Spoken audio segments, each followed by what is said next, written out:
Welcome to Shukla study point. आप सभी का स्वागत है आपके अपने YouTube channel Shukla study point में। मैं शिवम शुक्ला आप सभी दोस्तों का हार्दिक स्वागत करता हूं। आज की वीडियो के माध्यम से हम लोग चर्चा करेंगे बीए थर्ड ईयर के छात्र छात्राओं के लिए पॉलिटिकल साइंस के पेपर 2 के महासंग्राम वीडियो के बारे में। और विस्तार से आपको पता होगा, महासंग्राम वीडियो का यही मतलब होता है कि विस्तार से ना समझ करके हम लोग शॉर्ट फॉर्म में और पूरे के पूरे सिलेबस को कवर करने का प्रयास करते हैं, एक रिवीजन आपका करवाने का प्रयास करते हैं, और जो कि एक सार्थक वीडियो के रूप में आप लोग उसको कहीं ना कहीं पे जो है सिद्ध कर देते हैं। निश्चित तौर पर आपको इस वीडियो से बहुत ज़्यादा लाभ भी मिलता है और आप लोगों के लगातार कमेंट्स आते हैं और उसके बाद में आप लोगों की रिक्वायरमेंट पूरी करने के लिए यह वीडियो आपके लिए हमेशा समर्पित रहती है। मैं आप लोग जो कहते हैं उसके अकॉर्डिंग आपके लिए वीडियोज़ लाता हूँ, तो आपकी और जो भी रिक्वायरमेंट हो आप कमेंट सेक्शन में कमेंट करिएगा। जल्द ही उन पर वीडियोस बनने की एक प्रकार से पूर्ण उम्मीद आपकी रहेगी और मैं पूरी कोशिश करूंगा अपनी तरफ से। आज का वीडियो बहुत ही हेल्पफुल होने वाला है बीए थर्ड ईयर के छात्र छात्राओं के लिए। महासंग्राम रिवीजन क्लास 2023 पॉलिटिकल साइंस के पेपर 2 के बारे में। इससे पहले पेपर 1 पर महासंग्राम वीडियो आ चुकी है 2023 की परीक्षाओं के लिए। अगर आप लोगों ने नहीं देखा तो देख लीजिएगा उसको। बीए तृतीय वर्ष या बीए पार्ट 3 या बीए थर्ड ईयर सभी के लिए इम्पोर्टेंट है। पॉलिटिकल साइंस में जब आप थर्ड ईयर में होते हैं, पेपर 2 में आपको भारतीय राजनीतिक विचार के बारे में पढ़ना होता है, यानी इंडियन पॉलिटिकल थॉट के बारे में पढ़ना होता है। खास करके भारतीय राजनीतिक विचारों को किन किन विद्वानों ने दिया और वो विचार कौन कौन से हैं, इसी के बारे में इस वीडियो के माध्यम से हम लोग चर्चा करने का प्रयास करेंगे।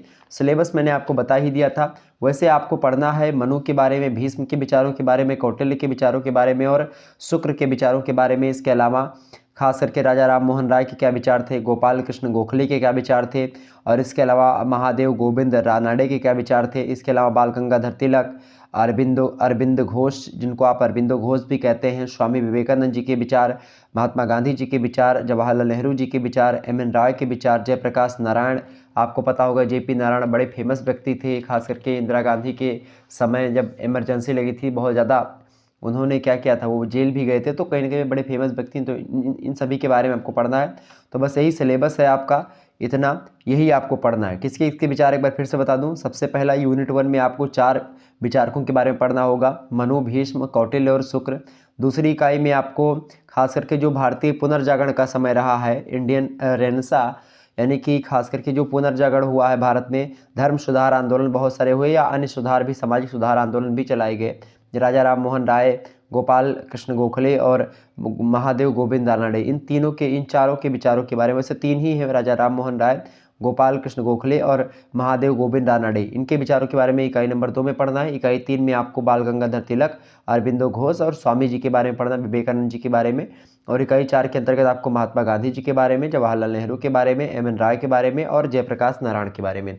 बस इतने लोगों के बारे में आपको पढ़ना है, ठीक है, ये बात आप ध्यान रखेंगे। आइए आगे बढ़ते हैं मोस्ट इंपॉर्टेंट क्वेश्चंस आंसर्स की श्रृंखला की तरफ। सबसे पहला प्रश्न आपका आ चुका है, सभी लोग देखने का प्रयास करेंगे। एक बार जितने भी लोग हमारे साथ जुड़े हुए हैं सभी लोग वीडियो को लाइक और शेयर कर दीजिएगा, ताकि आपको इसी प्रकार से मैं लगातार आपके लिए वीडियोस लाता रहूं। आप लोगों का प्रेम चाहिए बस। पहला प्रश्न आपका है कि मनु स्मृति किसकी रचना है। फटाफट से आप बताने का प्रयास करेंगे। मनु स्मृति, तो मनु स्मृति जो है ये मनु की रचना है। और इसमें खास करके मनु ने क्या किया है, राज्य के 7 अंग बतलाए हैं।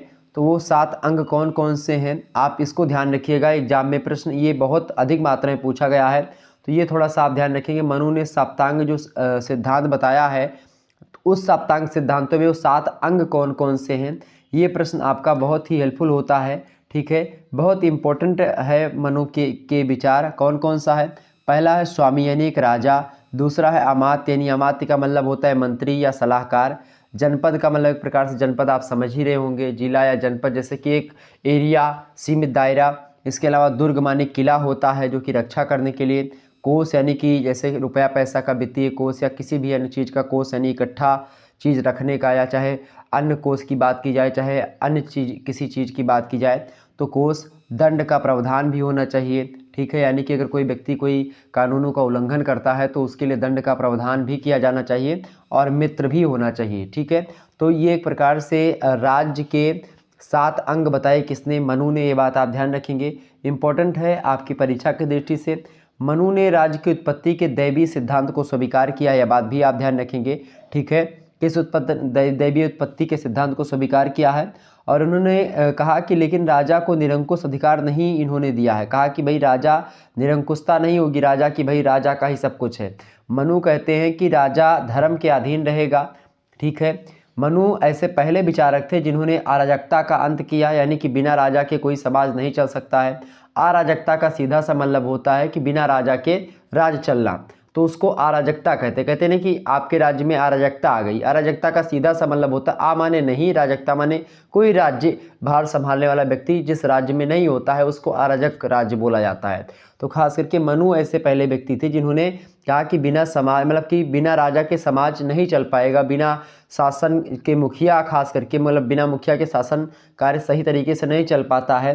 जैसे कहते हैं कि एक जुलाहा बिना 900 यात्री जो है डूब करके मर जाते हैं, क्या बोलते हैं उसको। तो ये कहावत जो है कहीं ना कहीं पे वो मनु ने ही एक प्रकार से उन्हीं के खास करके द्वारा आप मान सकते हैं कि वो कहावत उन पर लागू होती है मनु पर। ठीक है, तो इन्होंने अराजकता का अंत करके एक न्यायप्रिय राज्य की स्थापना पर बल दिया। और मनु एक ऐसे कानूनवेत्ता थे जिन्होंने मतलब कि जो मानव जीवन है उसके जो नियम हैं उसको एक श्रृंखला के रूप में प्रस्तुत करके और एक सुव्यवस्थित जीवन जीने का एक मार्ग प्रशस्त किया। मनु हैं वैसे व्यक्ति। ठीक है, मनु ने राजा का कर्तव्य बताया कि भाई जनता के हितों के लिए कार्य करना ये राजा का कर्तव्य होता है, और जनता के अधिकारों की रक्षा करना यह भी राजा का कर्तव्य होता है। ये सारी चीज़ें मनु ने ही बताई हैं। ठीक है, ये बात आप ध्यान रखेंगे। मनु खास करके ये बात ध्यान रखेंगे, मनु बड़े अच्छे खास करके कानूनवेत्ता भी थे और राज्य निर्माण को लेकर के उन्होंने बहुत ज़्यादा कार्य किया और बहुत अधिक विचार दिए। सप्तांग के सिद्धांत मनु के बड़े फेमस हैं, जो सप्तांग के सिद्धांत मैंने आपको बता दिए। ठीक है, कौन कौन से? स्वामी, अमात्य, जनपद, दुर्ग, कोष, दंड और मित्र। इसका मतलब भी मैंने थोड़ा थोड़ा आपको समझा दिया। जैसे कि सरल भाषा में स्वामी मतलब कि क्या? राजा जैसे जो मालिक है। दूसरा, राज्य में क्या? अमात्य यानी सलाहकार या मंत्री का होना परमावश्यक है। जनपद माने एक एरिया होनी चाहिए, मतलब उसका राज्य जो है बटा होना चाहिए जनपदों में ताकि वहाँ पर भी लोग शासन कर सकें। दुर्ग यानी किला होना चाहिए रक्षा के लिए। कोष यानी राज्य संचालन के लिए एक मुद्रा कोष या अन्य कोष ऐसी व्यवस्था होनी चाहिए। दंड यानी कोई व्यक्ति कानून का उल्लंघन करे तो दंड की व्यवस्था हो। मित्र होने चाहिए राजा के, आपत्ति काल में अगर राज्य में सूखा पड़ जाए या अन्य कोई माहौल आ जाए तो उसके लिए दूसरे राज्य से हम क्या कर सकें, मित्रता अगर रहेगी तो उससे हम कुछ उधार ले सकेंगे या उससे मदद मांग सकेंगे। ठीक है, तो इसके लिए ये सप्तांग के सिद्धांत मनु के हैं। ठीक है, दूसरा प्रश्न आप देखेंगे तो आपसे चाहे ऑब्जेक्टिव प्रश्न पूछे चाहे लिखित प्रश्न पूछे, आप आसानी से बता पाएंगे जब इस वीडियो को आप अंत तक देखेंगे। ठीक है, अगला प्रश्न आपका आ चुका है, सभी लोग देखेंगे। मनु के अनुसार राज्य की उत्पत्ति किस प्रकार से हुई? मनु क्या मानते हैं, राज्य की उत्पत्ति कैसे हुई? तो मनु ने राज्य की उत्पत्ति के दैवीय सिद्धांत का प्रतिपादन किया है, लेकिन उन्होंने पाश्चात्य विद्वानों की भांति निरंकुश राजतंत्र का समर्थन नहीं किया है। जबकि आप देखते हैं पाश्चात्य विद्वान जितने भी हैं, वेस्टर्न जो थिंकर्स हैं, उन लोगों ने दैवीय उत्पत्ति के सिद्धांत में बताया कि भाई राजा निरंकुश हो गया था, निरंकुश राजतंत्र का समर्थन किया कि राजा ही सब कुछ है, राजा भगवान का एक प्रकार से भेजा हुआ है और वो जनता मतलब राजा का जो नियम है वो भगवान का नियम है, ऐसा कुछ स्वीकार किया करते थे। लेकिन जब मनु का सिद्धांत आया, मनु ने दैवीय उत्पत्ति के सिद्धांत का प्रतिपादन किया, उसको आगे बढ़ाया, तो उन्होंने कहा कि भाई निरंकुशता नहीं होनी चाहिए राज्य में, राजा का अधिकार क्या होना चाहिए, राजा जो है जनता के अधिकारों का पालन करता है, राजा जनता का सेवक है ना कि जनता का एक प्रकार से मालिक है। ठीक है, ये बात ध्यान रखेंगे। बल्कि लाक महोदय सामाजिक समझौते पर आधारित सीमित राजतंत्र का प्रतिपादन करते हैं। लाक, हॉब्स, रूसो, इन सभी का नाम आप लोगों ने सुना होगा। ये सामाजिक समझौते का सिद्धांत, सोशल कॉन्ट्रैक्ट थ्योरी, ये भी राज्य की उत्पत्ति से ही रिलेटेड है, तो उसको देने में लाक का इंपॉर्टेंट भूमिका है, पाश्चात्य विचारक है। तो ये सामाजिक समझौते के सिद्धांत को दिया और इन्होंने सीमित राजतंत्र का प्रतिपादन किया लाक महोदय ने, और राजा कभी भी धर्म और कानून से ऊपर नहीं हो सकता है, ये मनु ने भी बताया और लाक ने भी स्वीकार किया। ठीक है, तो इसको इस प्रकार से हम समझ सकते हैं। तो ऐसे थोड़ा थोड़ा अगर जानकारी आप ग्रहण कर रहेंगे तो आगे चल करके आप बहुत ही आसानी से सारी चीज़ों को समझ पाएंगे। और राजा में एक प्रकार से मनु कहते हैं कि राजा जो हो सूर्य, इंद्र, यम, कुबेर, चंद्र, वरुण, पवन, अग्नि, इन 8 तत्वों से समन्वित अगर राजा होगा तो वो एक प्रकार से राज्य का रक्षक होगा, पोषक होगा, समृद्धि कारक होगा। जिस प्रकार से 8 विशिष्ट शक्तियां अपने गुणों के आधार पर समस्त सृष्टि पर शासन करती हैं, जैसे सूर्य का अलग शासन है, इंद्र, यम, कुबेर, चंद्र, वरुण, पवन, अग्नि, आप देखते हैं सूर्य जो है वो प्रकाश के देवता हैं, ठीक है, उजाला करते हैं। इंद्र वर्षा के देवता हैं। यम की अगर बात की जाए तो यम आपको पता है दंड देने के अधिकारी, ठीक है। इसके अलावा कुबेर धन के अधिकारी। चंद्रमा आप शीतलता प्रदान करते हैं। वरुण जल के देवता हैं। पवन वायु के देवता हैं। अग्नि के देवता, तो कहीं ना कहीं मतलब आग के देवता। तो ये सब अपने अपने क्षेत्र में विशिष्ट योगदान, मतलब कि अपने अपने क्षेत्र के महारथी हैं, इनसे आगे कोई नहीं है। तो कहीं ना कहीं पे अगर राजा में सारे गुण विद्यमान हो जाएंगे तो निश्चित तौर पर वो पृथ्वी पर शासन करने के लिए योग्य शासक उससे बढ़कर के कोई नहीं होगा। ये मनु भी स्वीकार करते हैं। और मनु ने राजा को धर्म के अधीन रखते हुए निरंकुश अधिकार नहीं दिया है राजा को, और सभी देवताओं से श्रेष्ठ है। जो 8 देवताओं के अंशों को अगर अपने आप में शामिल कर ले राजा तो देवताओं से भी बढ़कर के है, लेकिन निरंकुशता पर बल नहीं दिया, ठीक है। आगे बढ़ते हैं। तीसरा नंबर प्रश्न आपकी स्क्रीन पर आ चुका है। युद्ध के संबंध में मनु के क्या विचार थे? मनु युद्ध के बारे में क्या बताते हैं? तो युद्ध के संबंध में भीष्म ने कहा है कि क्षत्रिय को युद्ध के नियमों के अनुसार मतलब कि नियमों के अनुसार करना चाहिए। अगर नियम नहीं है युद्ध में और नियम का उल्लंघन कोई व्यक्ति करता है तो वह असली क्षत्रिय नहीं है, ऐसा भीष्म ने भी स्वीकार किया है। और क्षत्रिय का घर मरना ठीक नहीं है। क्षत्रिय का घर पर मरना, अगर क्षत्रिय घर पर मर जाता है तो वो ठीक बात नहीं है, ऐसा विद्वान बताते हैं। और पहले यही धारणा रही कि 12 बरस ले कुकर जीवे और 16 ले जीवे सियार, बरस 18 क्षत्रिय जीवे आगे जीवन को अधिकार। 12 बरस ले कुकुर जीवे और 13 ले जीवे सियार, बरस 18 क्षत्रिय जीवे आगे जीवन को अधिकार। इस प्रकार से आलखंड वगैरह में आप देखते मिलता है, ठीक है। जाकर बिटिया सुंदर देखें जबरन ब्याह ले करवाए, धै दो डोला समर खेत माजे जीते ते ले उठाए, रिम झिम भाला बरसे वह मैदानन के बीच मझाए, ठीक है। इस प्रकार से हुआ करता था। हाथ पटक दे भीमा जो तो नमन माटी ले उठाए, यक्का मारे दुई गिर जावे तीसरा खूब खाए मर जाए। इस प्रकार से आलखंड जब होता था तो ऐसे क्षत्रियों की कल्पना की गई। क्षत्रियों को एक प्रकार से इस तरीके से दिखाया कि अगर भाई क्षत्रिय घर पर मर जाता है तो वो एक प्रकार से क्या बोला जाएगा, कायर बोला जाएगा। अगर वो युद्ध में लड़ते हुए मर जाता है, वीर गति को प्राप्त हो जाता है, तो वो क्षत्रिय की संतान कहलाएगा, असली क्षत्रिय कहलाएगा। तो ये चीज़ थी। वीर क्षत्रिय युद्ध के मैदान में ही मरते हैं। एक राजा को अपने पास हाथी रखने चाहिए, रथ घोड़े और पैदल सेना ये सब रखनी चाहिए। शत्रु जिस रूप में आए उसी रूप में उससे युद्ध भी करना चाहिए, ये बात भी ध्यान है। जैसे अगर शत्रु जो है वो जिस रूप में आ रहा है उसी रूप में हमको युद्ध करना चाहिए। अगर शत्रु निहत्था है तो उस पर वार नहीं करना चाहिए, हम उससे निहत्थे वार करेंगे। जैसे कि अगर मल्ल युद्ध लड़ना है तो कुश्ती लड़ करके हम जीतेंगे, द्वंद्व युद्ध करेंगे। तो जिस प्रकार से वो ललकारेगा उसी प्रकार से युद्ध करने की धारणा जो है वो क्षत्रिय खास करके भारतीय राजाओं की एक प्रकार से प्रणाली रही है। और यही कारण था कि मोहम्मद गौरी कहीं ना कहीं पे दूसरे युद्ध में जब होता है, दूसरा युद्ध पानीपत का दूसरा युद्ध था शायद जी, तो उसमें जीत जाता है और पृथ्वीराज चौहान को एक प्रकार से हार जाते हैं। और यही कारण था, मतलब पहले युद्ध में अगर उसको ना छोड़े होते, पहले युद्ध में यही तो कह के छोड़ देता कि भाई मैं निहत्थों पर वार नहीं करता, जा तो तेरी जान बख्शी, तो एक प्रकार से उसको छोड़ दिया था और उसी का खामियाजा बाद में मिल गया। तो कहीं ना कहीं पे क्या होता है कि हमारे नियम भी कभी कभी इतना ज़्यादा आदर्शात्मक हो जाते हैं कि हम उन्हीं नियमों पर चल करके अपना एक प्रकार से स्वार्थ नहीं देख पाते कि हमारा आगे भविष्य क्या है। तो कहीं ना कहीं पे आज उन नियमों को थोड़ा सा देखना पड़ेगा कि भाई हमारा नियम थोड़ा सा बदलना आधुनिकता के साथ जरूरी है, ठीक है। तो ये चीज़ें थी। आगे बढ़ते हैं और भी चीज़ों को जानने का प्रयास करते हैं। राज्य के उद्देश्य के बारे में भीष्म के क्या विचार थे? तो राज्य के उद्देश्य के बारे में भीष्म जो है बार बार बलपूर्वक कहते हैं कि राजा का राज्य मतलब राजा या राज्य का उद्देश्य प्रजा की सुरक्षा करना होता है, सुख और सामाजिक व्यवस्था को बनाए रखना होता है। महाभारत में मनुष्यों का उद्देश्य धर्म, अर्थ और काम बतलाया गया है। धर्म, अर्थ, काम अगर व्यक्ति जो है सही तरीके से कर पाता है, मनुष्य का उद्देश्य है कि अपने धर्म पर चले, अपने अर्थ यानी पैसा रुपया कमाए लेकिन उसको धर्म के अनुसार कमाए, और अपने काम माने उसकी जो जीवन की इच्छाएं हैं उन इच्छाओं की पूर्ति धर्म के बताए हुए मार्ग पर चल करके कमाए गए अर्थ यानी रुपए पैसे से अपने समस्त इच्छाओं की पूर्ति मनुष्य करता रहे। जो मनुष्य इस प्रकार से आगे बढ़ता है और कर्म करता है उसको चौथे पुरुषार्थ की प्राप्ति अर्थात मोक्ष की प्राप्ति हो जाती है। ठीक है, तो ये मोक्ष की प्राप्ति के लिए धर्म अर्थ काम इन 3 पुरुषार्थों का समन्वय होना परम आवश्यक है। और यही बात भीष्म भी स्वीकार करते हैं। राज्य का उद्देश्य मनुष्यों को उनकी प्राप्ति में सहयोग करना होता है, ये भी भीष्म स्वीकार करते हैं। इसके बाद में विद्वान आते हैं कौटिल्य। कौटिल्य की बात की जाए तो बड़े पुरोधा रहे हैं, हर क्षेत्र में पॉलिटिकल साइंस के बड़े अच्छे ज्ञाता रहे हैं। और ख़ास करके अगर बात की है कौटिल्य की, तो कौटिल्य महोदय का मंडल सिद्धांत बड़ा फेमस है, ये बात आपको पता होगा।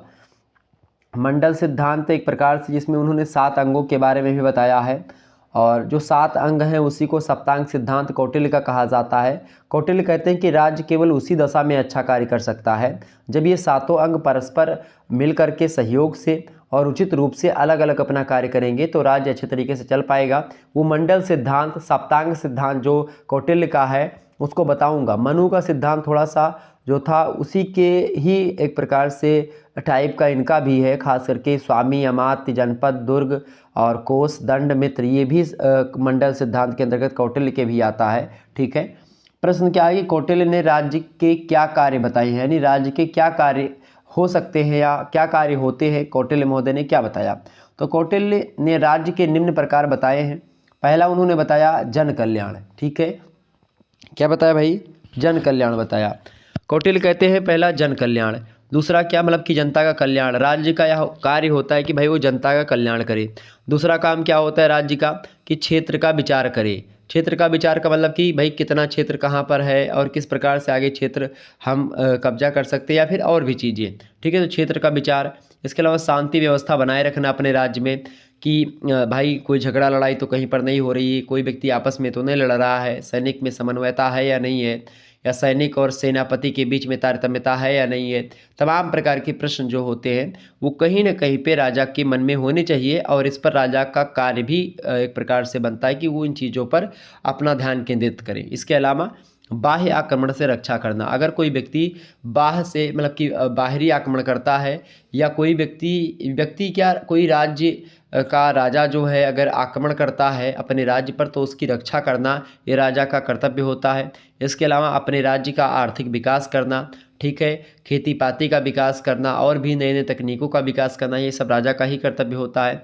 इसके अलावा वर्णाश्रम के पालन की व्यवस्था करना, पहले राजा का यह कर्तव्य था कि भाई वो वर्णाश्रम की व्यवस्था का या फिर वर्णाश्रम का मतलब समझते हैं, ब्राह्मणोस्य मुखामासीदा बाहुराज्यान्यः कृताः उरुतस्तवस्याः पादाभ्याम शूद्रो जायतः, यानी कि ब्राह्मण मुखमंडल, क्षत्रिय भुजाएं, वैश्य उदर और शूद्र पैर, तो इन सभी का तारतम्यता स्थापित करना और इनके अपने अपने कार्यों में लगना, इसको बनाए रखना, ये नियम एक प्रकार से आगे बढ़ाना। और जब ऐसा एक प्रकार से व्यक्ति करेगा तो उसका राज्य बड़े अच्छे तरीके से चल पाएगा, कोई झगड़ा नहीं होगा, कोई लड़ाई नहीं होगी, कोई वैमनस्यता नहीं होगी जैसे आज समाज में फैली है। ये वैमनस्यता पहले के समाज में बिल्कुल भी नहीं थी। पहले के समाज में सभी लोग अपना अपना काम करते थे, सभी का काम बटा हुआ था, अपने अपने कर्म के हिसाब से लोग अपने अपने योग्यता को दिखाते थे और उसके अकॉर्डिंग अपना पेट पालन या फिर अपने जीवन यापन किया करते थे। लेकिन आज क्या है, आज एक प्रकार से बहुत ज़्यादा संघर्ष की भावना आपको दिखाई पड़े, कंपटीशन दिख रहा है, लोग आत्महत्याएं कर रहे हैं, जो सफल होने के बाद में कई प्रकार की चीज़ें होती हैं। तो ये सब कौटिल्य ने राज्य के कार्य बताए थे जो कि बहुत अच्छी चीज़ें थी। अगला प्रश्न आपका आ चुका है, सभी लोग देखेंगे। अगला प्रश्न है प्रश्न नंबर 6, आप देखिएगा।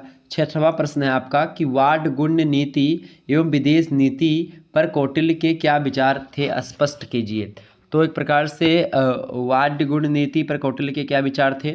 सबसे पहली बात भाई, कौटिल्य ने अन्य राज्यों के साथ व्यवहार करने के लिए 6 लक्षणों वाली विदेश नीति की चर्चा करी है कि भाई अगर ये 6 लक्षण होंगे तभी एक प्रकार से आगे हम बढ़ पाएंगे। विदेश नीति या जो वार्ड गुण या साठ गुण नीति जो बताई जाती है वही चीज़ है। ये 6 नीतियाँ इन्होंने बताई हैं, ठीक है, कि ताकि पड़ोसी राज्य दूसरे राज्यों के साथ मिल करके हम कार्य कर सकें। पहली बात है भाई, राजा से संधि कर लिया जाए। कौटिल्य के अनुसार संधि करने की नीति का उद्देश्य अपने शत्रु राजा की शक्ति को नीचा दिखाना होता है और शत्रु से उस समय संधि कर लेनी चाहिए जब उस पर विजय प्राप्त ना की जा सके। जब आपको ऐसा लगता हो कि भाई हम सामने वाले से नहीं जीत पाएंगे, पहले से क्लियर हो जाए, तो उस राजा से संधि कर लेनी चाहिए, पहली बात। दूसरी बात वो कहते हैं विग्रह।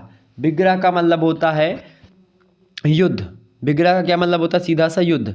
किसी भी राजा को युद्ध तभी करना चाहिए जब वह शत्रु राजा को निर्बल समझे और शत्रु पर उसे अपनी विजय का पूरा भरोसा हो कि भाई मैं इसको जीत लूँगा। और किसी भी राजा को शत्रु पर विजय प्राप्त करके उसकी भूमि को तत्काल अपने अधीन कर लेना चाहिए, ये बताते हैं कौटिल्य महोदय। ठीक है, दूसरी बात। तीसरी जो नीति है, खास करके वाणिज्य गुण नीति या विदेश नीति जो कौटिल्य ने बताया, वो तीसरी नीति थी यान।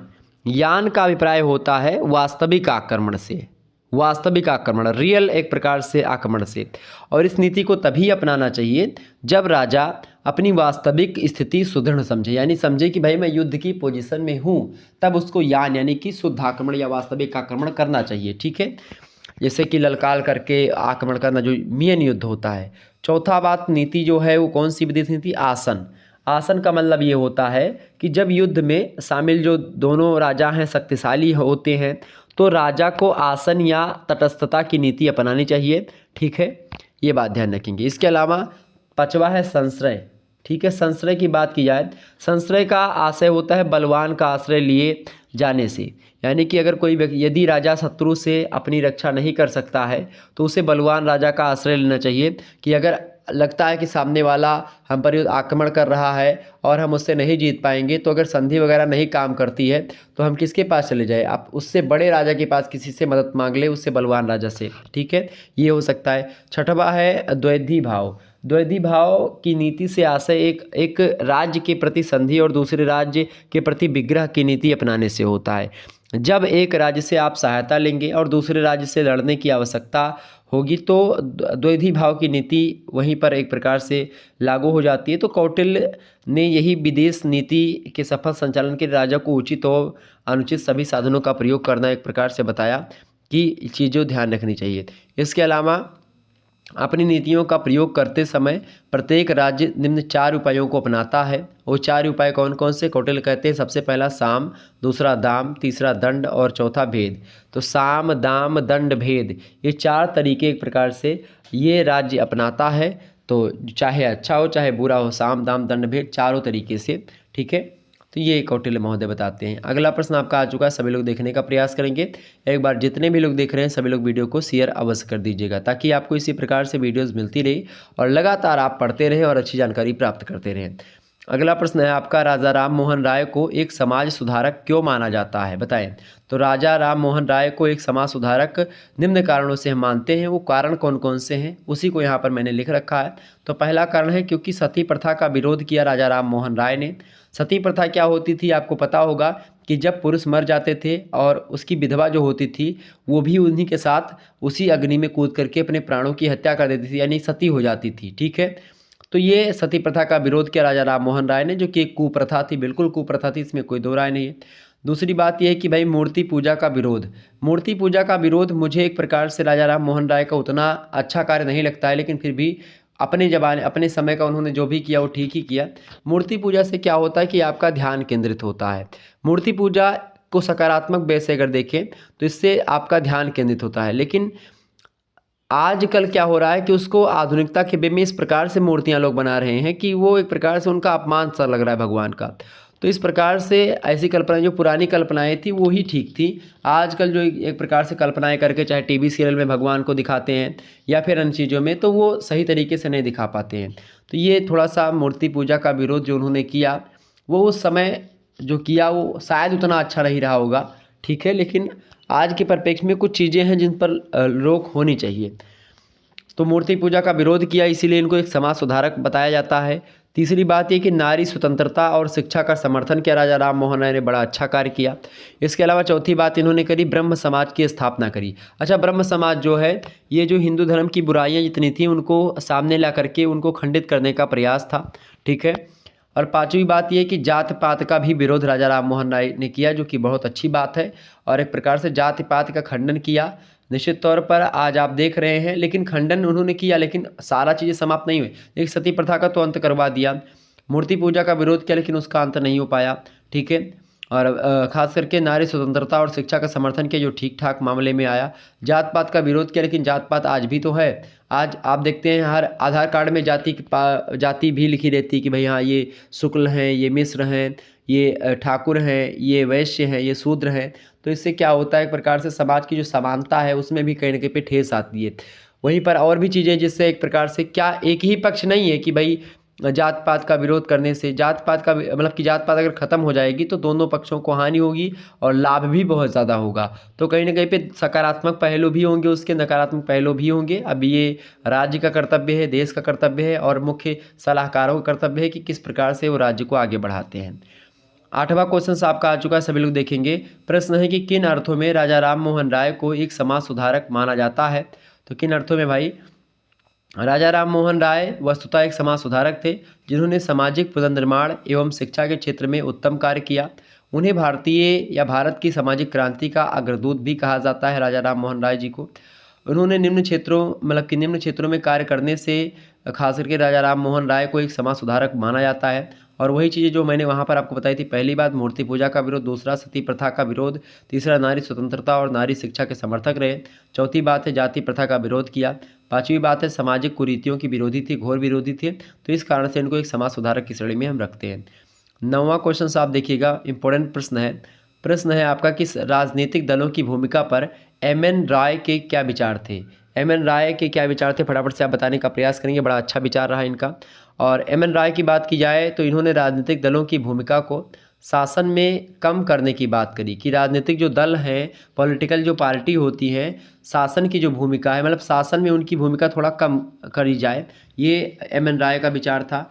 और वे इस मत से सहमत नहीं थे कि सामाजिक परिवर्तन के लिए एकमात्र साधन राजनीतिक दल ही है। इसको खंडित किया उन्होंने कि राजनीतिक दलों में पॉलिटिकल पार्टीज से सामाजिक परिवर्तन नहीं हो सकता है, केवल वही नहीं कर सकते हैं, और भी लोगों के पास ये अधिकार होना चाहिए।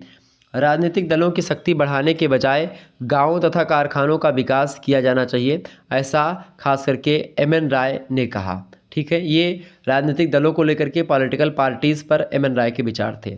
ठीक है, यानी उनकी शक्ति कम की जाए, किसमें, प्रशासन में। ठीक है, अगला प्रश्न आपका आ चुका है, 10वां नंबर प्रश्न देखेंगे। प्रशासनिक सुधार के लिए राजा राम मोहन राय द्वारा क्या सुझाव दिए गए थे। तो राजा राम मोहन राय अंग्रेजी शासन के समर्थक थे। एक प्रकार से अगर बोला जाए तो ये अंग्रेजी शासन जो था उस समय उसके समर्थक थे, उसके समर्थन में बातें किया करते थे। और इसीलिए 1931 ईस्वी में जब वे इंग्लैंड गए तो उनका भव्य स्वागत भी किया गया इंग्लैंड में। ब्रिटिश सरकार के समक्ष उनके द्वारा निम्न सुझाव दिए गए थे। क्या सुझाव थे। पहला सुझाव इन्होंने दिया था राजा राम मोहन राय ने कि शिक्षित भारतीयों को बड़ी से बड़ी नौकरियां दी जाएं। दूसरी बात इन्होंने कही, मांग करी थी इंग्लैंड की सरकार से कि न्यायपालिका को प्रशासन से अलग रखा जाए, उसमें भारतीय भी रखे जाएं, ये मांग भी रखी थी। इसके अलावा न्याय विभाग में पंचायत और ज्यूरी पद्धति का प्रयोग किया जाए, ये भी राजा राम मोहन राय का मत था। इसके अलावा राजा राम मोहन राय ने कहा कि जमींदार लगान कम करें, ये इस पर भी इन्होंने बात करी थी। इसके अलावा इंग्लैंड से कुछ जमींदार भारत भेजे जाएं जो भारतीयों को कृषि सुधार की शिक्षा दे, ताकि भारतीय कृषि व्यवस्था उतनी अच्छी नहीं थी तो उनको शिक्षा दी जाए ताकि वो कृषि करके अच्छी से अच्छी फसल उगा सकें। इसके अलावा भारत का विलायत में होने वाला खर्च कम किया जाए। विलायत माने क्या होता है कि विदेशों में जो खर्च होता था भारत का वो एक प्रकार से कम किया जाए। ठीक है, तो एक प्रकार से ये सारे जो खास करके सुझाव दिए या उनके समक्ष अपनी बातें रखें, ये राजा राम मोहन राय ने ब्रिटिश सरकार के समक्ष ये बातें रखी थी, जो कि बड़ी अच्छी बातें थी। ठीक है, अगला क्वेश्चन आपका है 11वां नंबर क्वेश्चन आप देखेंगे। 11वां नंबर प्रश्न आपका है, लोकतंत्र का सैद्धांतिक आधार व्यक्तिवाद पर राय के विचारों का वर्णन कीजिए। मोस्ट इंपोर्टेंट प्रश्न है। तो एम.एन. राय की बात की जाए तो एम.एन. राय व्यक्तिवाद को लोकतंत्र का सैद्धांतिक आधार मानते हैं। व्यक्तिवाद का मतलब सीधा सा होता है कि भाई व्यक्तिवाद का सीधा सा मतलब होता है कि प्रत्येक व्यक्ति का अपना विचार एक प्रकार से आगे बढ़े, इस प्रकार से। तो लोकतंत्र जब मतलब कि तभी सफल माना जाएगा जब व्यक्तिवाद उसमें होगा। ठीक है, उन्होंने दार्शनिक, सामाजिक तथा राजनीतिक अर्थ में व्यक्तिवाद की व्यापक धारणा का समर्थन किया है। उनके अनुसार व्यक्ति परिवार ही नहीं बल्कि समाज से भी पहले का है। जब समाज नहीं बना था, जब परिवार नहीं बना था, उससे पहले व्यक्ति बना था, ऐसा मानते हैं लोकतंत्र के सैद्धांतिक आधार पर व्यक्तिवाद के समर्थन करने वाले विचारक एम.एन. राय। ठीक है, तो एम.एन. राय कहते हैं कि समाज का जन्म व्यक्तियों के ऐच्छिक समुदाय के रूप में हुआ है। व्यक्तियों ने जब चाहा तभी समाज का निर्माण हुआ है। व्यापक सामाजिक व्यक्तिवाद में यह निहित है कि स्त्रियों पर जो प्रतिबंध हैं वे हटा दिए जाएं। और इसके अलावा उन्होंने यह बात भी कही, क्या बात कही भाई, उन्होंने यह इस बात पर भी समर्थन किया कि राय मतलब एम.एन. राय जो थे, उन्होंने क्या कि प्रतिसत्ता पर आधारित संयुक्त परिवार की जो प्रथा है उसको अतीत का एक अवशेष मानते हैं, और उन्होंने स्त्रियों की वृद्धि करने का समर्थन किया, और पितृसत्ता के विरोधी भी थे कि भाई जो है परिवार का मुखिया केवल पिता ही नहीं होगा, माता भी होंगी। इस बात के भी समर्थक रहे हैं एम.एन. राय महोदय। ठीक है, तो इन चीज़ों को आप ध्यान रखेंगे, इन्हीं छोटी छोटी बातों को अगर आप ध्यान रखेंगे तो आपके एग्जाम में जब दीर्घ उत्तरीय प्रश्न पूछा जाएगा या लघु उत्तरीय पूछा जाएगा तो आप आसानी से लिख पाएंगे। ठीक है, कोई टेंशन लेने की आपको आवश्यकता नहीं है। आपसे ऑब्जेक्टिव पूछे, लिखित पूछे, किसी भी प्रकार के प्रश्न आएंगे तो आप आसानी से कर पाएंगे। अगला प्रश्न आप देखेंगे, 12वां नंबर क्वेश्चन आपकी स्क्रीन पर आ चुका है। प्रश्न है कि क्या गोखले, गोपाल कृष्ण गोखले की बात हो रही है, तो प्रश्न आपका क्या है, प्रश्न आपसे कह रहा है कि क्या गोखले अंग्रेजी शासन के समर्थक थे। प्रश्न है आपका, बड़ा अच्छा प्रश्न है। तो गोपाल कृष्ण गोखले या एम.एन. राय ये सब समर्थक थे, खास करके मतलब उसके अंग्रेजी शासन के। गोपाल कृष्ण गोखले अंग्रेजी शासन का समर्थक इनको माना जाता है। अंग्रेजों के प्रति गोखले का रवैया कुछ इस प्रकार से रहा है। गोपाल कृष्ण गोखले जो है, खास करके पहली बात तो ये कि भारत और इंग्लैंड के मध्य सहयोग की बात करते हैं। दूसरी बात, ब्रिटिश शासन को भारतीयों के लिए वरदान मानते हैं ये। इसके अलावा गोपाल कृष्ण गोखले शासन में भारतीयों को सहयोगी बनाना चाहिए ऐसा बताते हैं। इसके अलावा ब्रिटिश राजा के प्रति निष्ठा भी इनके मन में रहती है कहीं ना कहीं पे। ठीक है, जिस प्रकार की निष्ठा आप देखते हैं भीष्म पितामह की रहती है हस्तिनापुर के मामले में, ठीक उसी प्रकार से आप देख पा रहे होंगे। निष्ठा का मतलब होता है कि भाई ब्रिटिश राजा जो बात मानेगा, मतलब कहेगा, उस पर खरे उतरेंगे, उनके नियमों का पालन करेंगे, उनका विरोध नहीं करेंगे, उनके समक्ष हम अपनी मांगों को रखेंगे बड़े प्रेम तरीके से। तो इस प्रकार के सहयोगी रहे हैं गोपाल कृष्ण गोखले जी। हालांकि ये बड़ी अच्छी बात थी उस समय, क्योंकि अगर आप झगड़ा लड़ाई कर करके कुछ चीज़ों को हासिल करना चाहते हैं तो हो सकता है वो ना मिल पाए, लेकिन अगर आप तारतम्यता के हिसाब से एक कागजी दस्तावेज ले करके जा करके रखेंगे तो हो सकता है आपके उस पर विचार हो। लेकिन बाद में कुछ दिनों तक ये चीज़ें चलती रहीं, लेकिन जब इस पर अमल नहीं हुआ तब बाद में उग्रवादी विचारधारा उदय हुई, जो कि बहुत अच्छी थी एक प्रकार से अपने स्थान पर, और होना भी चाहिए।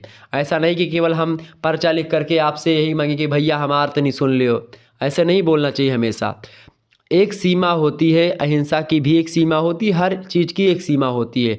तो जब वो सीमा क्रॉस की अंग्रेज लोग, तो एक प्रकार से हमारे तरफ से भी भगत सिंह और चंद्रशेखर आज़ाद, सुभाष चंद्र बोस या लाला लाजपत राय, बाल गंगाधर तिलक, ठीक है, बिपिन चंद्र पाल, इन जैसे नेताओं ने क्या किया, एक प्रकार से क्रांतिकारी आंदोलन करना प्रारंभ किया, जो कि एक प्रकार से होना चाहिए था। इससे अंग्रेजों पर एक प्रकार से बहुत प्रभाव पड़ा था।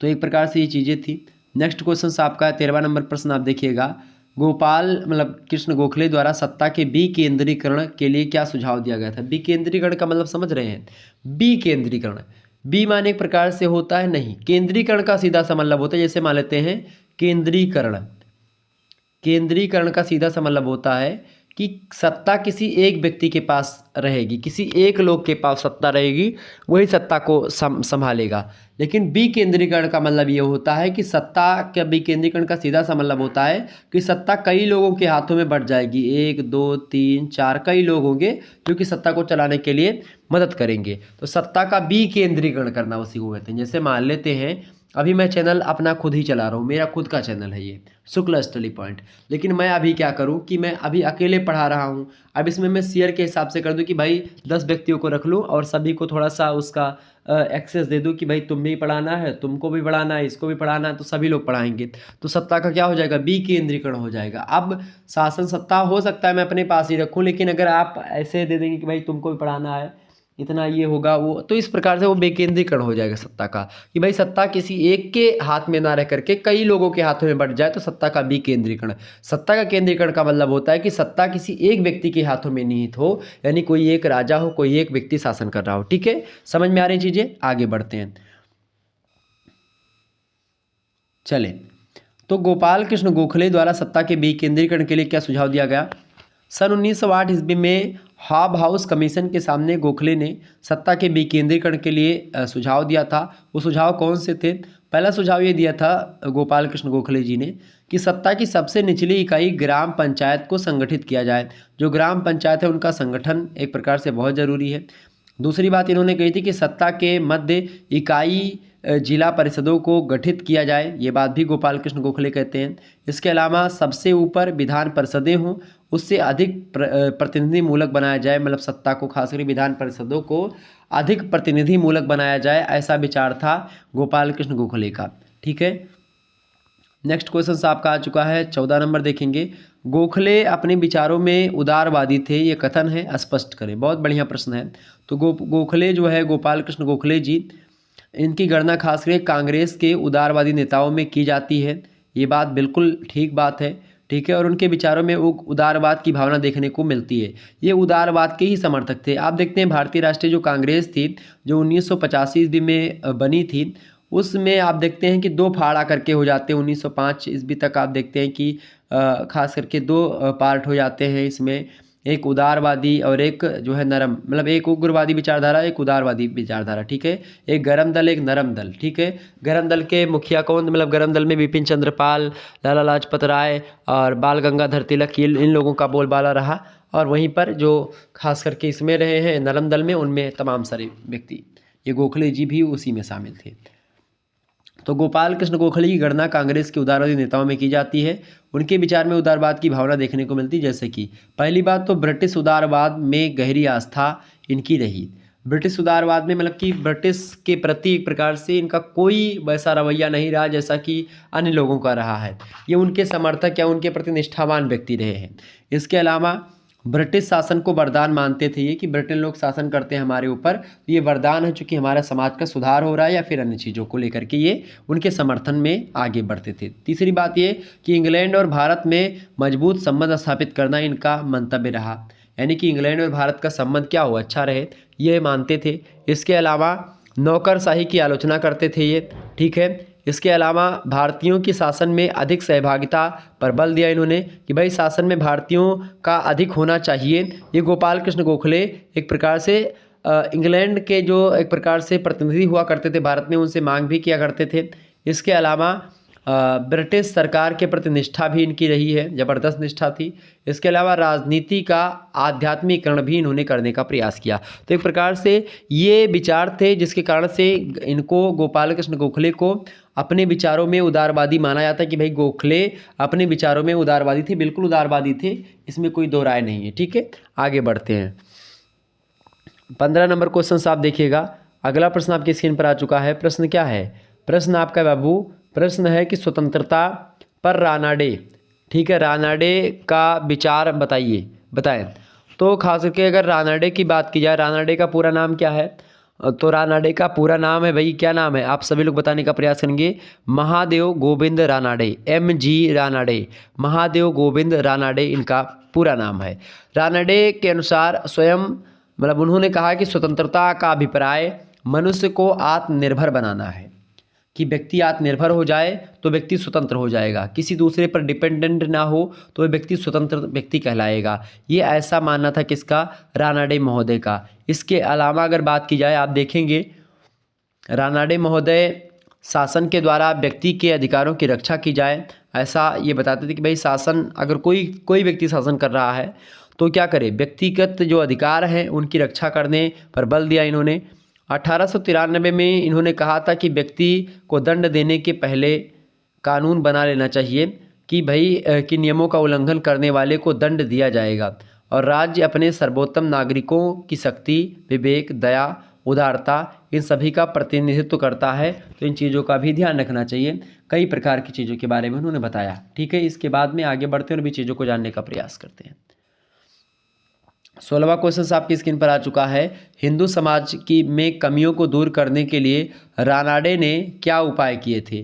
तो हिंदू समाज में कमियों को दूर करने के लिए रानाडे ने निम्न सुझाव दिए थे। सबसे पहली बात तो उन्होंने बाह्य जगत से संपर्क रखना बताया था, कि भाई ऐसा नहीं कि केवल भारतीयता तक ही सीमित रहो, अपने देश के बारे में ही जानो, दूसरे देश के बारे में, दूसरे धर्म के बारे में भी जानोगे तो आपका ही फायदा होगा, ऐसा मानने वाले थे।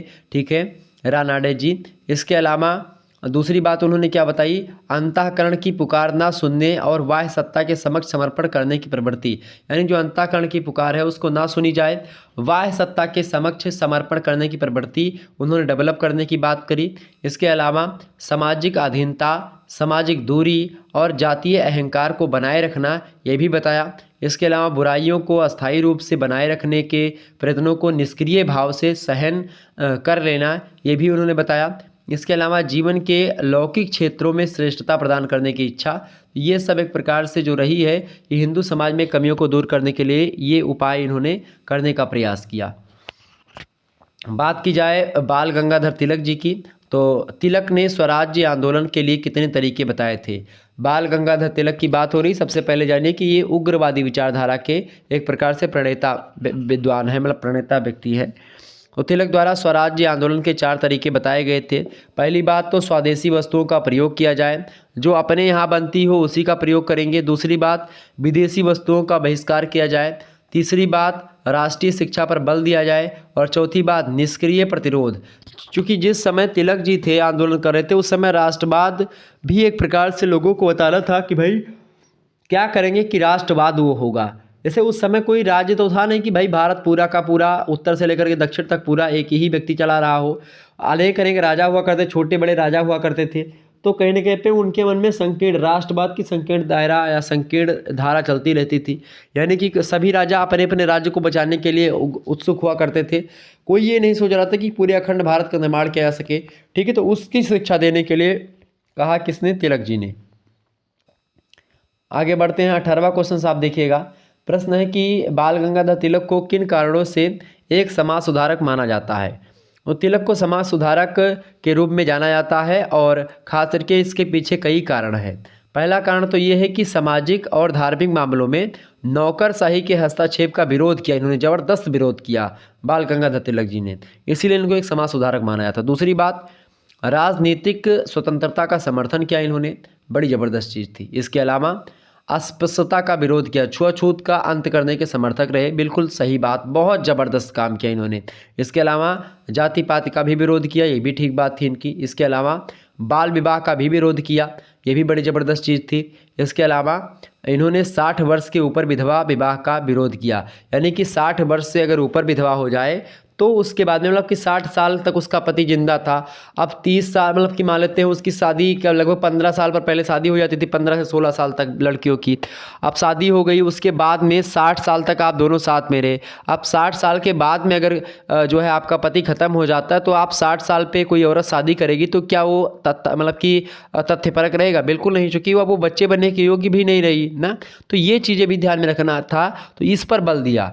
सती प्रथा का मतलब कि बाल विवाह का तो विरोध किया ही, इसके अलावा 60 वर्ष के ऊपर अगर आप विधवा कोई विवाह करती है तो उसका खंडन करने का प्रयास, उसका विरोध भी किया इन्होंने। जो चीज़ें गलत है उस पर गलत बातें बोली, जो सही है उन पर उसका समर्थन खुल करके किया बाल गंगाधर तिलक जी ने। आगे देखते हैं 19 नंबर क्वेश्चन आप देखेंगे। प्रश्न है कि तिलक ने स्वराज्य का प्रचार किस समाचार पत्र के माध्यम से किया। तो बाल गंगाधर तिलक जी ने समाचार पत्र केसरी समाचार पत्र था, उसके माध्यम से विदेशी वस्तुओं का बहिष्कार और स्वराज्य का संदेश सभी लोगों तक पहुंचाया और आबकारी नीति का विरोध करते हुए शराब की दुकानों पर तिलक द्वारा धरना दिया गया। मुजफ्फरनगर जिला मजिस्ट्रेट किंग्सफोर्ड की गाड़ी पर खुदीराम बोस द्वारा बम फेंके जाने पर केसरी समाचार पत्र के माध्यम से इस क्रांतिकारी आंदोलन का समर्थन बाल गंगाधर तिलक के द्वारा किया गया था। ये बात भी आप ध्यान रखेंगे। ओके, तो ये स्वराज का प्रचार इस प्रकार से किया करते थे, केसरी पत्रिका के माध्यम से। नेक्स्ट क्वेश्चन आपका आ चुका है 20वां नंबर देखेंगे। तिलक की गणना किन उग्रवादी विचारकों के साथ की जाती है। तो तिलक, बाल गंगाधर तिलक की अगर बात की जाए तो उग्रवादी विचारक थे और उनकी गणना बाल बाल पाल बोले या बाल लाल पाल बोले, ठीक है, बिपिन चंद्र मतलब कि बाल गंगाधर तिलक, बिपिन चंद्र पाल और लाला लाजपत राय, इनके साथ की जाती थी। अर्थात लाला लाजपत राय, बिपिन चंद्र पाल और साथ ही साथ बाल गंगाधर तिलक की गणना उग्रवादी विचारकों में मुख्य रूप से गिना जाता है। उग्रवादी विचारक देश की आज़ादी जल्दी ही चाहते थे, बहुत जल्दी मिल जाए, और उदारवादी विचारधारा से ये संतुष्ट नहीं थे और इसीलिए कांग्रेस के 2 पार्ट थे। ये लोग भी कांग्रेस के ही थे, लेकिन कांग्रेस में उग्रवाद और नरम दल यानी उग्रवाद और उदारवाद 2 विचारधाराएं चली। तो उग्रवाद के प्रबल समर्थक रहे हैं बाल गंगाधर तिलक जी, ठीक है। और ख़ास करके आप देखते हैं जो नरम दल था उसमें और भी सारे लोग, जैसे दादा भाई नौरोजी और इसके अलावा अभी मैंने आपको बताया था वो सभी लोग थे। ठीक है,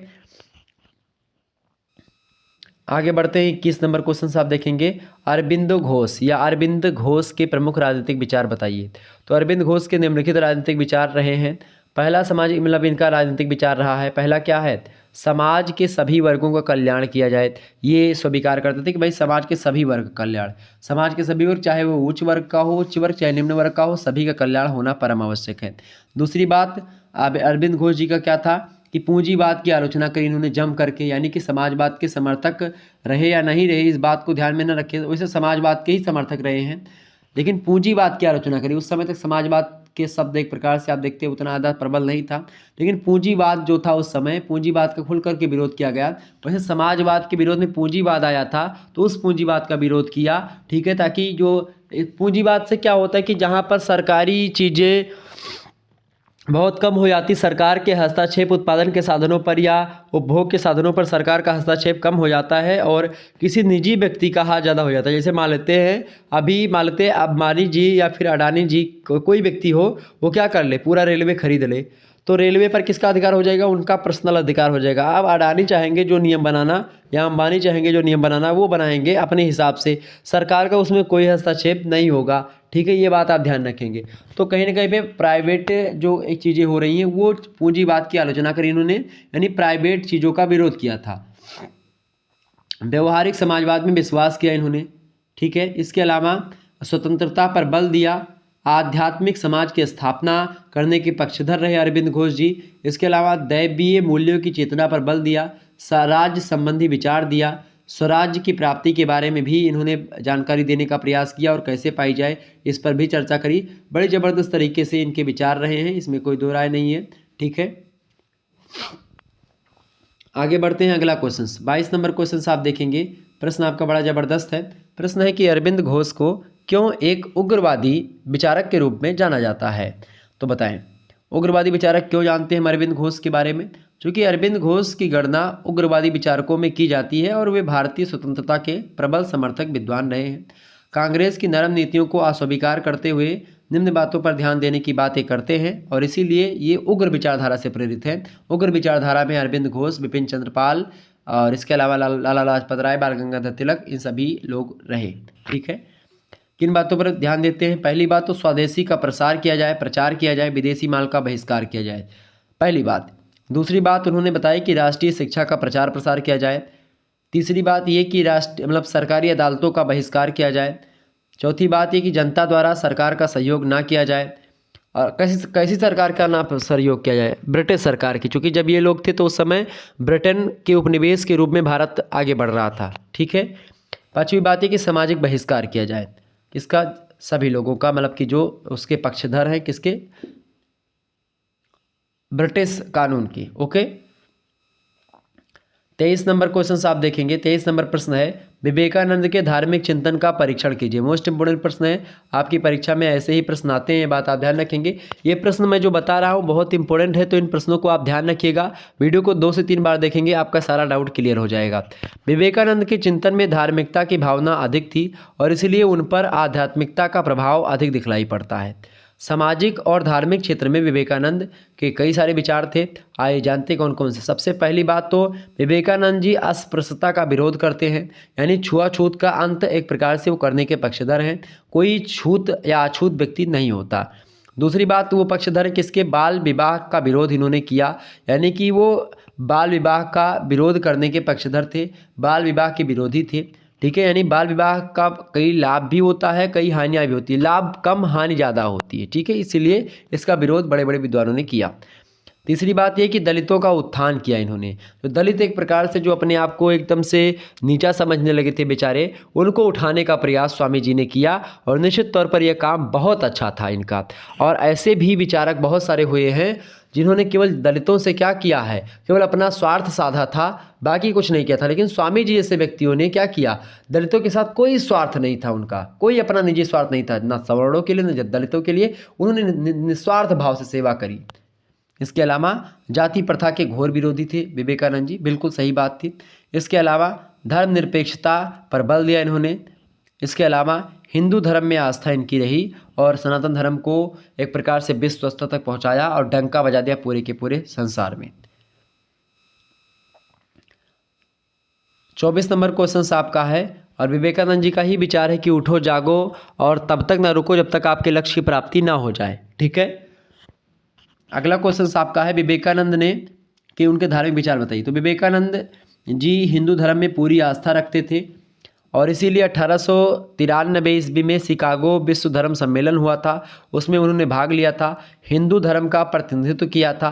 विवेकानंद रामकृष्ण परमहंस जी के शिष्य थे, मतलब कि गुरु थे रामकृष्ण परमहंस विवेकानंद के। ठीक है, बंगाल के इस महान संत का शिष्य बन करके नरेंद्र नाथ दत्त, इनका बचपन का नाम था नरेंद्र नाथ दत्त, स्वामी जी के स्वामी विवेकानंद बन जाते हैं जब इनको वरदहस्त प्राप्त होता है रामकृष्ण परमहंस जी का। विवेकानंद के अनुसार भारत की एकता धर्म पर ही आधारित है। धर्म ने भारतीय नागरिकों के जीवन में नई आशाओं का सृजन किया है।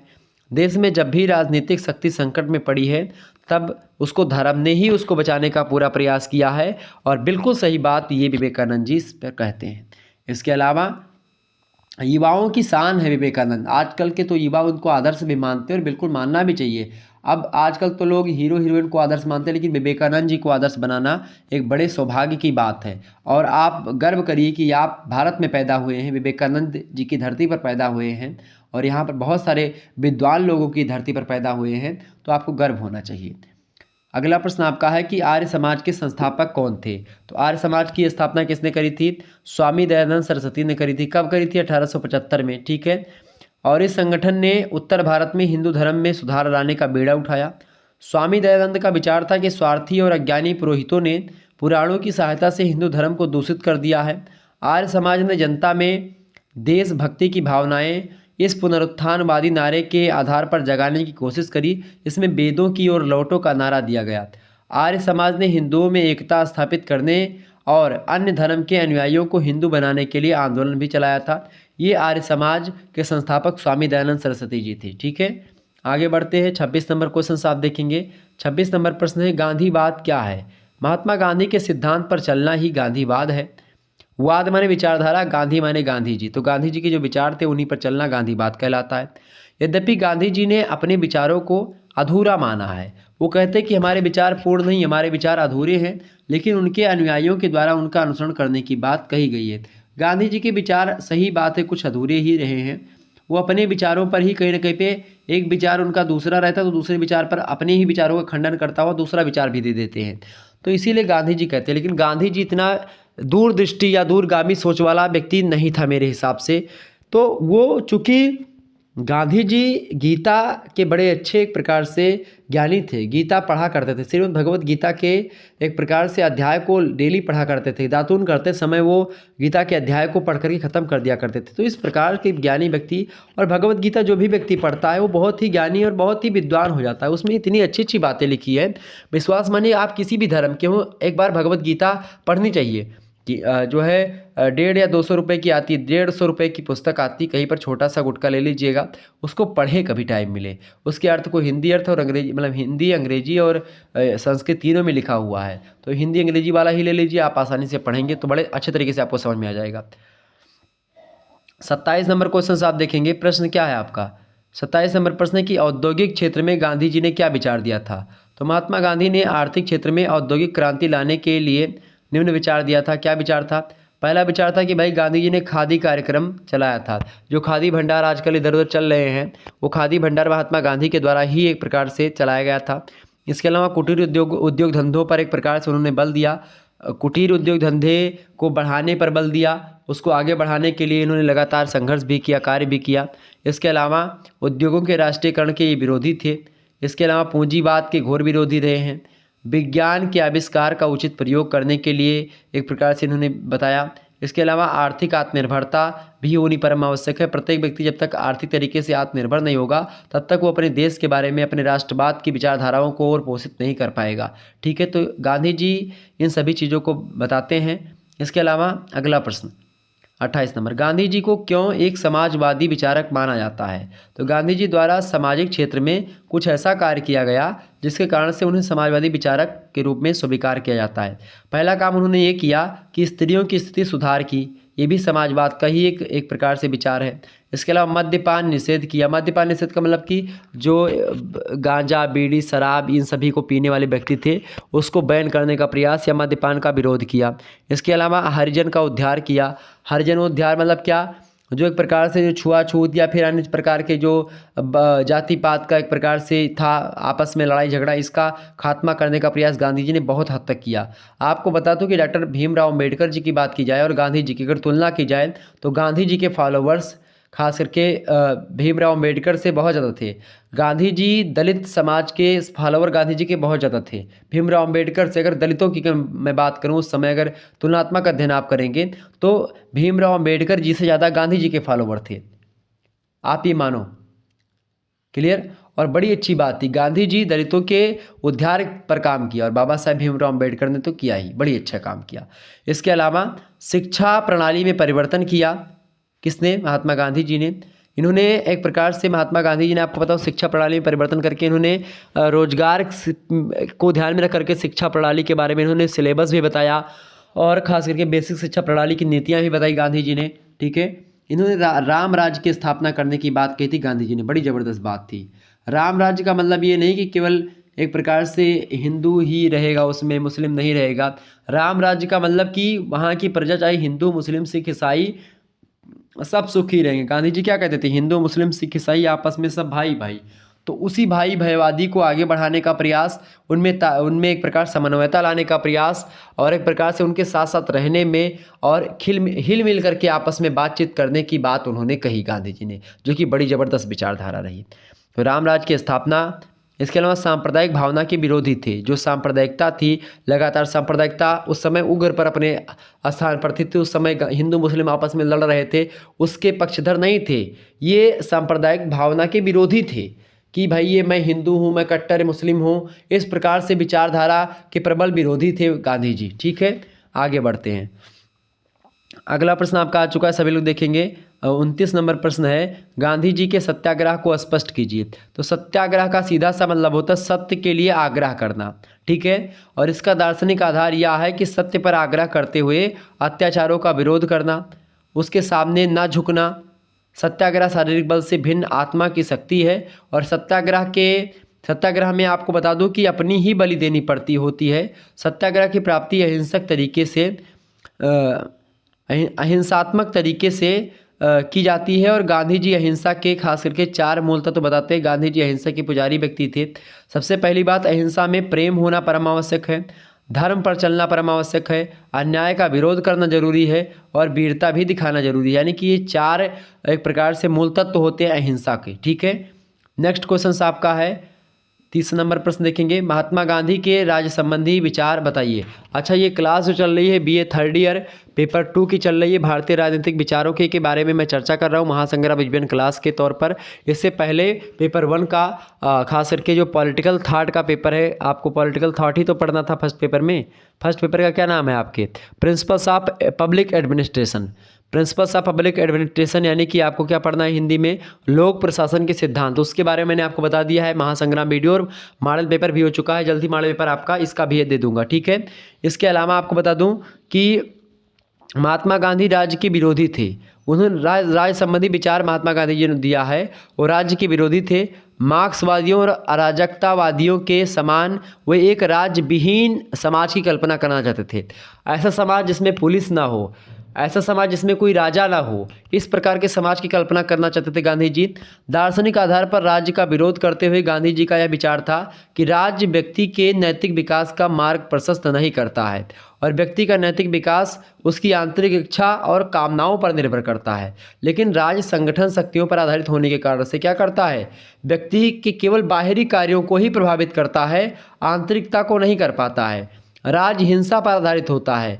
राज्य कितना ही अधिक लोकतंत्रात्मक क्यों ना हो जाए, लेकिन उसका आधार सेना और पुलिस का पाशविक बल होता है। वो सेना और पुलिस को नहीं नकारते हैं महात्मा गांधी कि सेना और पुलिस से क्या होता है, लोगों की हत्याएं होती है, लोग फर्जी एक प्रकार से हो सकता है। महात्मा गांधी एक प्रकार से बहुत अहिंसात्मक रूप के एक प्रकार से विचारक हैं। वो पुलिस को भी नहीं कहते कि भाई पुलिस नहीं होनी चाहिए किसी राज्य में, ठीक है, सेना नहीं होनी चाहिए, और राज्य का इसीलिए विरोध करते हैं, इसीलिए वो राज्यविहीन समाज की कल्पना करते हैं, ठीक है। क्योंकि ये लोग एक प्रकार से क्या करते हैं भाई, सेना होगी पुलिस होगा तो मारकाट अवश्य होगा, इसमें कोई दो राय नहीं है, तो उसके विरोधी थे। राज्य के अधिकारों में निरंतर वृद्धि होने के कारण से उसका विरोध होना स्वाभाविक है, ये गांधी जी एक प्रकार से जानते थे, और इसीलिए राज्य का जो इन्होंने सिद्धांत दिया वो राज्यविहीन समाज की कल्पना करने का प्रयास किया, ठीक है। आगे बढ़ते हैं, समझ में आ रहा है तो एक बार फटाफट से वीडियो को लाइक और शेयर करते रहेंगे, ठीक है। आइए आगे बढ़ते हैं और भी चीज़ों को जानने का प्रयास करते हैं। 31 नंबर क्वेश्चन आपका है कि पंचशील सिद्धांत क्या है। पंचशील सिद्धांत की अगर बात की जाए तो 1954 में 1954 ईस्वी में भारत ने चीन के साथ 5 समझौता किया था और उस पर हस्ताक्षर किया था, जिसे पंचशील समझौते के नाम से जाना जाता है। इसमें 5 बातें जो शामिल थीं उन 5 बातें आपके समक्ष दिखाई पड़ रही हैं। पहली बात, पंचशील सिद्धांत में क्या शामिल था कि एक दूसरे की एकता और संप्रभुता का सम्मान किया जाएगा। एक दूसरे मतलब कि भाई ना तो चाइना भारत के आंतरिक मामलों में हस्तक्षेप करेगा और ना ही भारत चाइना के आंतरिक मामलों में हस्तक्षेप करेगा, तो ये संप्रभुता का सम्मान है, ठीक है, और एकता का सम्मान है। दूसरी बात, एक दूसरे पर आक्रमण नहीं करेंगे हम। पंचशील समझौते में वो बताया गया है भाई कि हम ना चाइना भारत पर आक्रमण करेगा ना भारत चाइना पर आक्रमण करेगा, ये दूसरा समझौता था। तीसरा था, एक दूसरे के आंतरिक मामलों में हस्तक्षेप नहीं करेंगे। इसके अलावा समानता और पारस्परिक सहयोग करेंगे, ठीक है। इसके अलावा जो पश्चिमी पारस्परिक सहयोग का मतलब क्या होता है कि भाई हम एक दूसरे की मदद करेंगे, हम आपका सहयोग करेंगे आप हमारा सहयोग करेंगे, ठीक है। समानता, सभी लोग समान रहेंगे। इसके अलावा शांतिपूर्ण सा अस्तित्व बनाए रखेंगे, कोऑपरेशन के मतलब हम दूसरे एक प्रकार से एक दूसरे का सहयोग करते रहेंगे, सह अस्तित्व बनाए, आप भी बने रहो हम भी बने रहें, इस प्रकार से शांतिपूर्ण तरीके से हम और आप रहेंगे। इस प्रकार से पंचशील समझौते में ये 1954 में हुआ था, इसमें यही 5 बातें कही गई थी। अगला क्वेश्चन आप देखेंगे, अगला प्रश्न आपके लिए बहुत ही इंपॉर्टेंट है, आ चुका है, बहुत ही महत्वपूर्ण प्रश्न है, फटाफट से आप देखने का प्रयास करेंगे, इंपॉर्टेंट है आपकी परीक्षा की दृष्टि से भी। प्रश्न है कि लोकतांत्रिक समाजवाद के उद्देश्य क्या थे। तो लोकतांत्रिक समाजवाद के निम्न उद्देश्य थे। पहला उद्देश्य था सामाजिक न्याय करना, दूसरा उद्देश्य था सामाजिक कल्याण करना, तीसरा उद्देश्य था सामाजिक सुरक्षा की भावना को ध्यान में रखना। तो ये 3 उद्देश्य थे लोकतांत्रिक समाजवाद के। नेक्स्ट क्वेश्चन आपका आ चुका है, 33 नंबर प्रश्न आप देखने का प्रयास करेंगे। चलें, प्रश्न है आपका कि समग्र क्रांति के उद्देश्य बताइए। तो समग्र क्रांति का तात्पर्य मनुष्य के विचारों में क्रांति लाना है, जिसके निम्न उद्देश्य होने चाहिए। क्या उद्देश्य होता है भाई समग्र क्रांति का? पहला उद्देश्य कि लोकतंत्र की समुचित व्यवस्था करना, ये समग्र क्रांति का उद्देश्य है।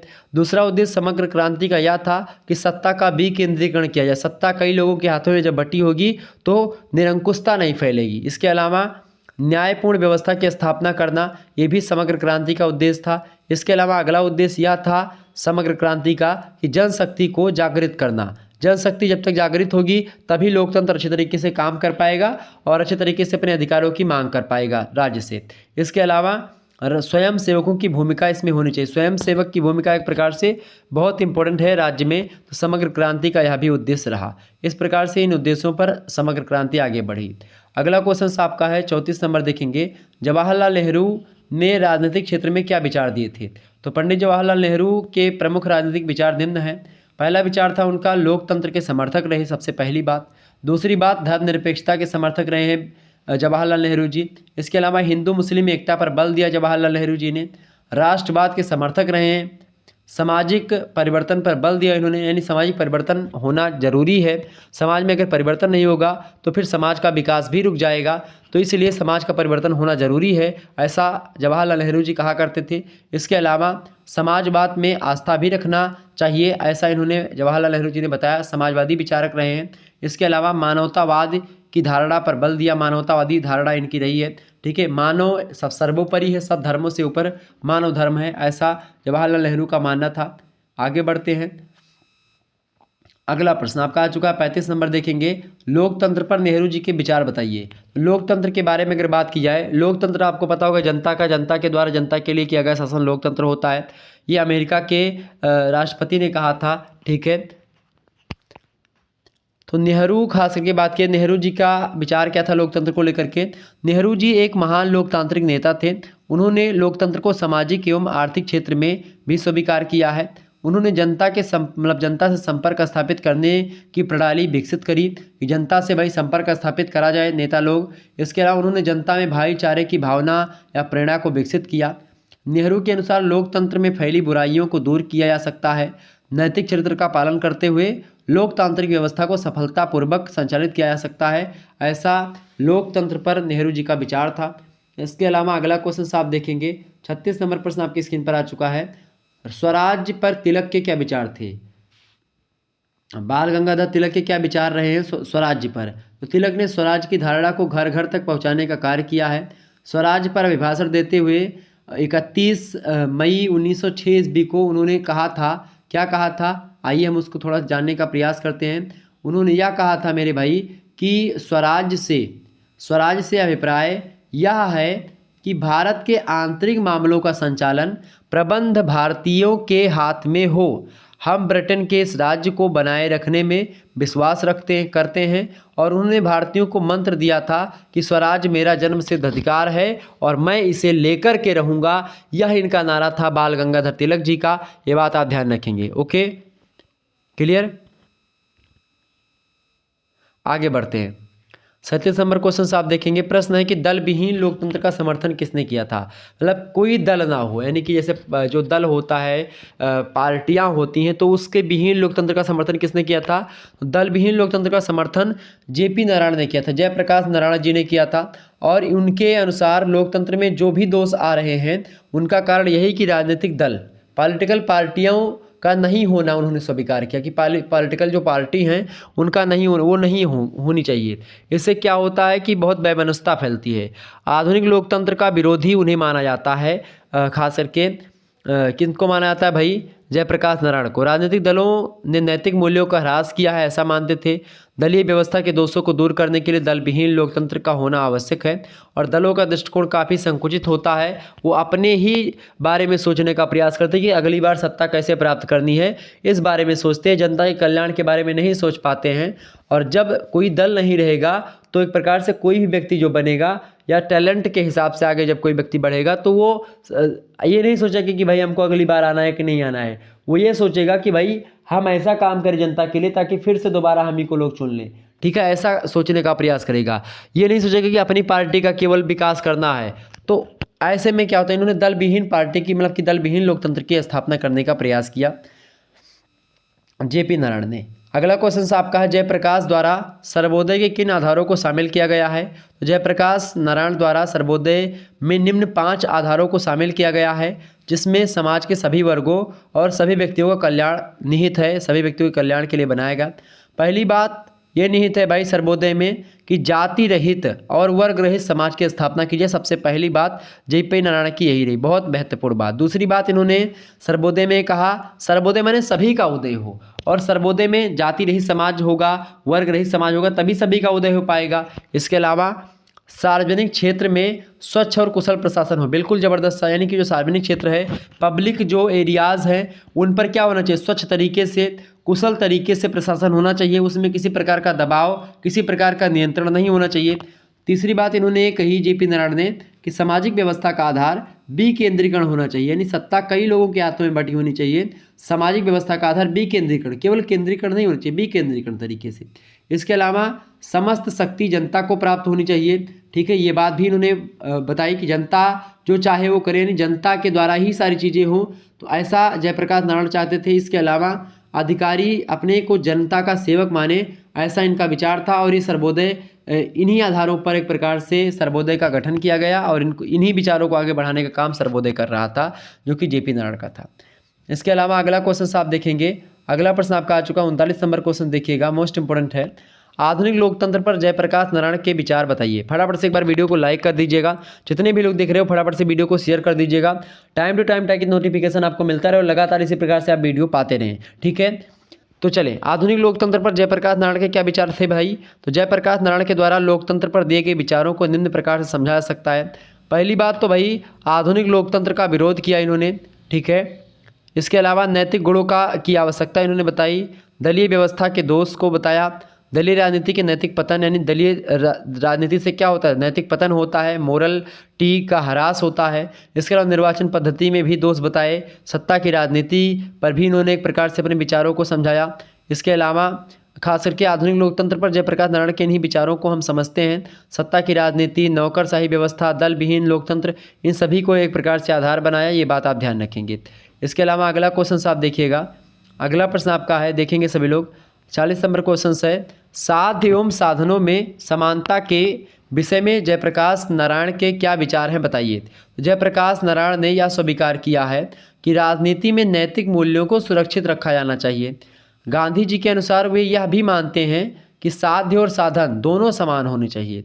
मतलब कि साध्य यानी कि जो आपका लक्ष्य है वो भी अच्छा हो, और जो लक्ष्य प्राप्त करने के जो साधन हो, मार्ग हो, वो भी अच्छा हो। जबकि नेताजी क्या कहते थे, साधन अगर हम मतलब कि साधन कैसा भी हो, साम दाम दंड भेद कुछ भी हो, लेकिन हमारा जो लक्ष्य है वो आज़ादी है, हमारा लक्ष्य अच्छा है। अब लक्ष्य हम कैसे प्राप्त करते हैं चाहे वो मैटर नहीं करता। लेकिन गांधी जी, जयप्रकाश नारायण, ये लोग क्या चाहते थे कि भाई हमारा साध्य, साधन, लक्ष्य और मार्ग दोनों उचित होने चाहिए, दोनों अच्छे होने चाहिए। ठीक है, तो दोनों साधन है, मतलब इन्होंने कहा कि साध्य और साधन दोनों समान होने चाहिए। समाजवाद में साधनों का महत्व सर्वोपरि होना चाहिए। उनके अनुसार समाजवाद का लक्ष्य भी एक समाज की स्थापना करना, और एक ऐसा समाजवाद अच्छे साधनों से ही स्थापित हो पाएगा, ऐसा इनका मानना था। राजनीति का उद्देश्य केवल शक्ति प्राप्त करना नहीं, बल्कि राजनीति का एक प्रकार से सेवा का भी एक साधन होता है। ऐसा मानते थे कि राजनीति सेवा का एक साधन है, ना कि केवल शक्ति प्राप्त करना ही इसका साधन होता है और उद्देश्य होता है। तो साधन और साधना, मतलब साधन और साध्य दोनों अच्छे होने चाहिए, ऐसा मानना था इनका, जयप्रकाश नारायण का, जो कि गांधी जी भी मानते थे, लेकिन नेताजी इसके पक्ष में उतना नहीं थे। ठीक है, लेकिन नेताजी सबका, सुभाष चंद्र बोस की मैं बात कर रहा हूँ। तो इस प्रकार से आप लोगों ने इतने लोगों के बारे में समझा। आपके सिलेबस में बस यही शामिल थे, सभी के विचारों के बारे में लगभग हमने समझा। मनु के बारे में, भीष्म के बारे में, कौटिल्य के बारे में, शुक्र के बारे में, ठीक है, राजा राम मोहन राय के बारे में, गोपाल कृष्ण गोखले के बारे में, और इसके अलावा महादेव गोविंद रानड़े के बारे में, बाल गंगाधर तिलक के बारे में, अरबिंदो घोष के बारे में, स्वामी विवेकानंद के बारे में, महात्मा गांधी के बारे में, जवाहरलाल नेहरू के बारे में, M.N. राय के बारे में, जयप्रकाश नारायण के बारे में, इन सभी लोगों के बारे में हमने बहुत ही महत्वपूर्ण प्रश्नों को समझा, और एक प्रकार से आपके पूरे के पूरे सिलेबस का रिवीजन भी आपके लिए करवा दिया। सभी के विचारों के बारे में मैंने आपको बताया। निश्चित तौर पर यह वीडियो आपके लिए बहुत हेल्पफुल होगा, और अच्छे तरीके से आप अपने जो है परीक्षा में अंक प्राप्त करेंगे, ये मैं आशा करता हूँ, और बड़ी आसानी से आप अपनी परीक्षा देंगे। निश्चित तौर पर आप लोगों की समझ में आ गया होगा। पेपर 1 का महासंग्राम वीडियो ऑलरेडी अपलोडेड है। पेपर 3 का जल्द ही मैं, अगर आप कहेंगे पेपर 3 को कहेंगे या नहीं कहेंगे, तो भी मैं पेपर 3 का दे दूंगा, ताकि आप जो है आसानी से उसको भी पढ़ करके अपनी चीज़ों को, अपनी जानकारी को प्राप्त कर सके। ओके, चलिए फिर मिलते हैं हम नेक्स्ट वीडियो में। तब तक के लिए जय हिंद, जय भारत। आप सभी का बहुत बहुत धन्यवाद हमारे साथ जुड़ने के लिए। इसी प्रकार से अपना प्यार हमेशा बना रखिएगा। Good night all of you, बहुत बहुत धन्यवाद भाई। सभी लोग वीडियो को शेयर और लाइक जरूर कर दीजिएगा भाई, बहुत मेहनत लगती है वीडियो को बनाने में, और आप लोग थोड़ा सा एक प्रकार से इस समय शिथिल पड़ गए हैं, लाइक वगैरह नहीं देते हैं, तो प्लीज़ लाइक करें। वैसे आप लोग बहुत प्रेम देते हैं, उसके लिए बहुत बहुत धन्यवाद, लेकिन कुछ लोग वैसे निकल जाते तो प्लीज़ लाइक कर दीजिएगा भाई। Thank you.